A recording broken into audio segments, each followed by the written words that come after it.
Hoy en 20 Manzanas vamos a hablar de Venezuela y para eso está acá Elisa Trotta-Gamus, que fue nombrada por el presidente encargado y por la Asamblea Nacional de Venezuela como representante diplomática en la Argentina.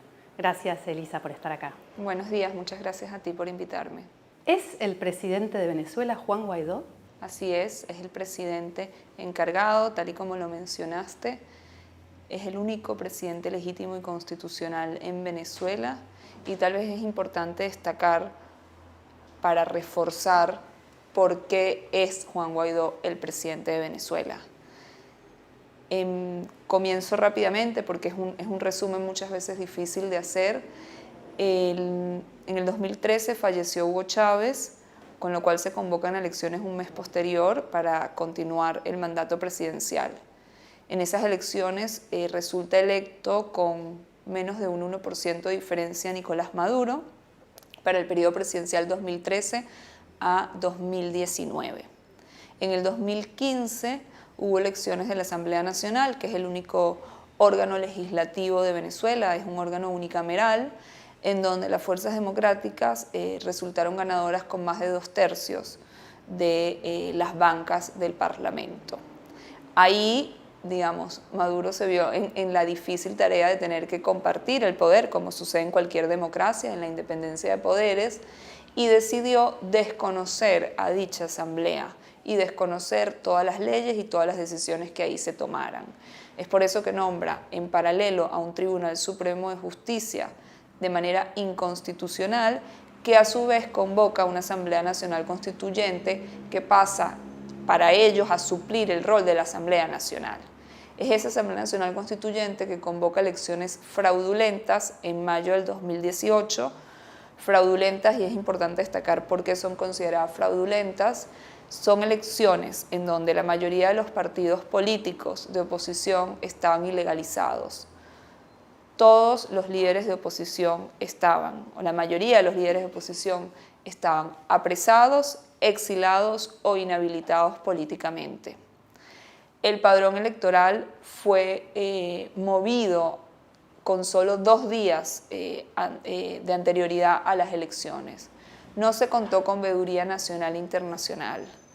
La misma empresa que realizó las elecciones, en Venezuela el voto electrónico, denunció que los resultados presentados por Maduro no eran congruentes en relación a los que presentaba la empresa, y la comunidad internacional en su mayoría decidió justamente desconocer esas elecciones, que entre otras cosas fueron fuera de término. Las elecciones presidenciales en Venezuela se llevan a cabo en diciembre y, digamos, por un mero capricho, si es la mejor manera de llamarlo, de Maduro, esas elecciones se realizaron en mayo. Elisa, vos encontrás el primer momento de ilegitimidad de Maduro en la creación de un Congreso paralelo, por lo que estás contando, ¿no? Antes de eso, ¿no era una dictadura?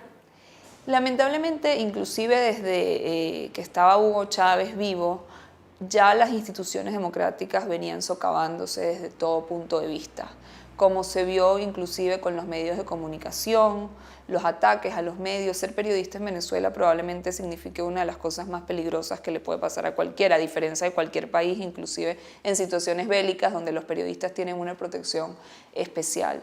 Se fueron socavando las instituciones democráticas, se fue socavando la Fuerza Armada, se fueron socavando cualquier estímulo de libertad que existiese.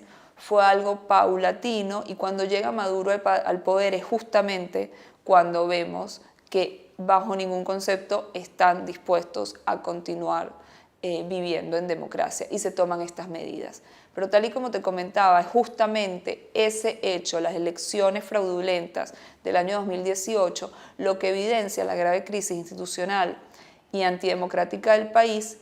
Y Maduro no fue electo, digamos, porque fueron elecciones fraudulentas, por lo cual a Maduro se le acaba su periodo presidencial o su contrato con el pueblo venezolano en enero del 2019. ¿Quién es Juan Guaidó? Juan Guaidó es actualmente el presidente encargado de Venezuela porque es el presidente de la Asamblea Nacional. Su perfil me refiero, porque como lo vimos acá en Argentina, en otras partes del mundo, no sabíamos nada de él hasta que de repente se pronuncia como presidente, la Asamblea lo elige como presidente encargado y a la semana está, digamos, reconocido por muchos países como presidente sin que se supiera bien de dónde venía. ¿Cuál es su background? Bueno, Juan Guaidó es un joven de 35 años, ingeniero de la Universidad Católica Andrés Bello, de La Guaira, sobreviviente de la tragedia de La Guaira, y comenzó a destacarse a nivel político con lo que fue la generación del 2007, donde hubo un movimiento estudiantil muy importante en defensa de la democracia en Venezuela. Juan Guaidó fue electo diputado en diciembre del 2015 en la Asamblea Nacional, y justamente es él quien asume hoy las riendas del país por haber sido electo presidente de la Asamblea Nacional. ¿Y de qué partido político es? Él viene de Voluntad Popular. ¿Que es el mismo partido político de Leopoldo López? Así es, de Leopoldo López y de varios otros líderes. ¿Y Leopoldo López sigue preso? Leopoldo López sigue preso, se cumplieron hace muy poco 5 años de su apresamiento. ¿Vos lo conocías a Guaidó? No, no tenía el honor de haberlo conocido. Pude conocerlo el 1 de marzo cuando nos honró con su visita a Argentina, y pude evidenciar no solo el gran líder que es, la claridad ante el gran rol que está asumiendo para Venezuela y para el mundo, así como la cercanía, la humildad y la humanidad que lo caracterizan, que creo que fundamentalmente es algo que se ha destacado en su corta pero importantísima gestión. ¿No tiene miedo? Está muy claro en cuáles son los riesgos que él corre, pero sobre todo está muy claro en que esto es un proceso irreversible. Con él o sin él, este es un proceso que no tiene vuelta atrás, y está dispuesto, como lo ha demostrado, a asumir todos los costos que sean necesarios para que finalmente en Venezuela podamos tener nuevamente libertad. ¿Cómo te sentís vos? ¿Tenés miedo? El único miedo que tengo es que no podamos salir de la dictadura. Ese es el miedo que realmente se cierne en todos los venezolanos, donde 24.000 personas fueron asesinadas a mano de la delincuencia en el año 2018, en donde las medicinas más básicas no se consiguen y en donde un sueldo mínimo llega si acaso a $6, mientras un kilo de queso cuesta $4. Ese es el miedo que tengo, y por eso estoy más convencida que nunca en que estamos en el camino correcto, estoy más esperanzada que nunca, y sabemos que estamos haciendo lo que corresponde en este momento de la historia venezolana. Hay dos cifras millonarias que dan cuenta de lo que es Venezuela hoy. Una es la de los 4 millones de exiliados, se podría decir, que huyeron de Venezuela buscando, digamos, una supervivencia, incluso, que lo sabés muy bien por tu trabajo en la Alianza por Venezuela. Y la otra es la de la hiperinflación, que es esa cifra impronunciable de 10 millones% de inflación anual según el FMI, que ubica a Venezuela primera en la inflación mundial y por fuera de cualquier escala, no se puede poner en un gráfico. Esas dos cifras, ¿cómo se ven cuando uno va a Venezuela? Y te lo pregunto porque sé que estuviste antes de ser nombrada representante diplomática en enero. Sí, son dos cifras que definitivamente evidencian la grave crisis humanitaria que hoy se cierne en el país, en donde el precio de un cartón de huevos varía de manera impresionante, digamos, se supera en más del doble de un día para el otro, en donde no hay relación con respecto a los precios, en donde nuevamente un kilo de queso cuesta casi un salario mínimo, en donde hay inflación en dólares, porque muchas cosas se están manejando en dólares, en donde nuevamente la inflación del año 2018 se calcula que fue 2 millones, por cierto, son cifras impronunciables, y la que está proyectada para este año es de 10 millones%. Esto evidentemente en el día a día afecta absolutamente a todos los venezolanos, a los venezolanos que ganan en bolívares y que muchas veces no les conviene ni siquiera ir a trabajar porque gastan más en un pasaje en transporte público, que ya casi es inexistente el transporte público, que lo que realmente ganan como sueldo. Esto se ha visto inclusive mucha gente que ha podido recibir remesas de la gran cantidad de gente que ha salido del país, termina siendo más viable vivir de esa remesa que arriesgarse y arriesgar su vida, porque cada venezolano que sale a la calle todos los días arriesga su vida yendo a trabajar. Con respecto a la cifra migratoria, y yo creo que es importante llamarlo de refugiados, porque así lo ha catalogado la Agencia para Refugiados de Naciones Unidas, justamente porque huyen del país dada la crisis humanitaria. Hoy en día, según cifras oficiales de ACNUR, alcanza los 3,5 millones de venezolanos, y entendemos que ningún proceso estadístico es capaz de sistematizar esa información en tiempo y forma, ya que son miles de venezolanos los que cruzan la frontera todos los días. Sabemos que son muchos más los que han dejado el país y que han tenido que dejar su familia, sus hogares, sus trabajos, lo que han construido a lo largo de su vida, solo buscando o procurar buscar un mejor futuro o la posibilidad realmente, por sencillo que suene, de poder proveerle a sus hijos de comida todos los días, algo que con lo que no hay seguridad de Elisa, poder hacerlo en Venezuela. Con esta situación, ¿cómo puede ser que los militares sigan apoyándolo a Maduro? Sí, yo creo que inicialmente hay dos factores fundamentales. Uno es el miedo que existen en los grados inferiores y medios de los militares. Eso lo pudimos evidenciar inclusive el 23 de febrero, cuando apostaron a mujeres militares en la frontera y esas mujeres las veíamos en las cámaras llorando. El 23 de febrero es el día que se intentó llevar la ayuda humanitaria a Venezuela desde Colombia. Así es, y donde vimos las terribles imágenes en donde el régimen no solo asesinó a civiles, a orígenes venezolanos, sino también que quemó en la cara de las personas más necesitadas la ayuda humanitaria que intentaba ingresar al país.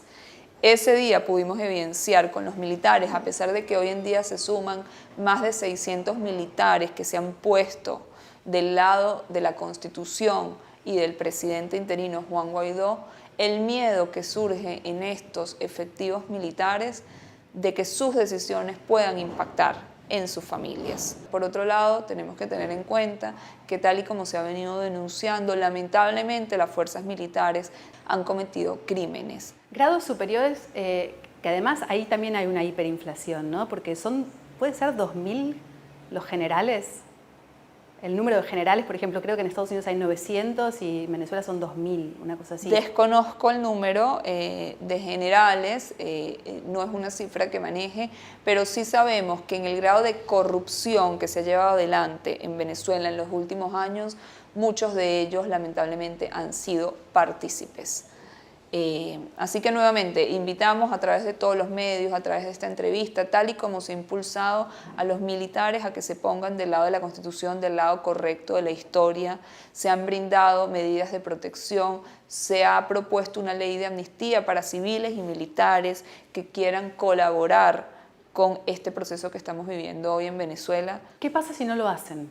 Ellos sabrán que quedará sobre sus conciencias el no haberse puesto del lado correcto de la historia en el momento en que su país y sus familias más lo necesitaban. Porque recordemos que sus familias también son víctimas de todo lo que sucede en Venezuela.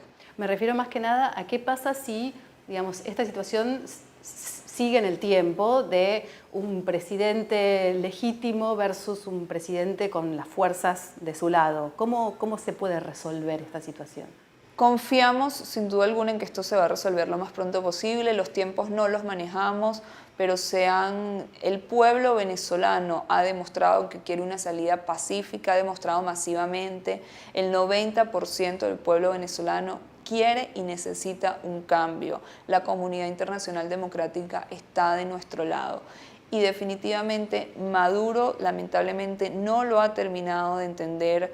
Maduro no solo quema la ayuda humanitaria, asesina a personas, amedrenta a todo aquel que se le pueda interponer, hace todo lo que hace con los periodistas internacionales que vivimos esta última semana, donde hubo periodistas que inclusive estuvieron apresados durante horas en la Casa de Gobierno de Venezuela, bajo órdenes de Maduro, después de intentar hacerle una entrevista a Maduro, y toma las acciones internacionales como hizo hace 2 días con respecto al embajador de Alemania, a quien intentó expulsar del país por considerarlo persona non grata. ¿Cuál es tu deseo para Venezuela? Bueno, mi deseo, por supuesto, tiene que ver con que esta situación podamos resolverla lo más pronto posible, donde podamos pasar la primera fase, que es justamente el cese de la usurpación, para poder construir un gobierno de transición que nos brinde la posibilidad de construir unas elecciones, un proceso electoral democrático y libre, que es lo único que realmente quiere el pueblo venezolano, para tener un gobierno democráticamente electo y poder comenzar a reconstruir Venezuela. Y en esa reconstrucción, por supuesto que se juegan muchísimas cosas, se juega la posibilidad de que la gente pueda volver a tener una vida digna y de que todos los millones de venezolanos que han dejado su país puedan finalmente reencontrarse con sus familias.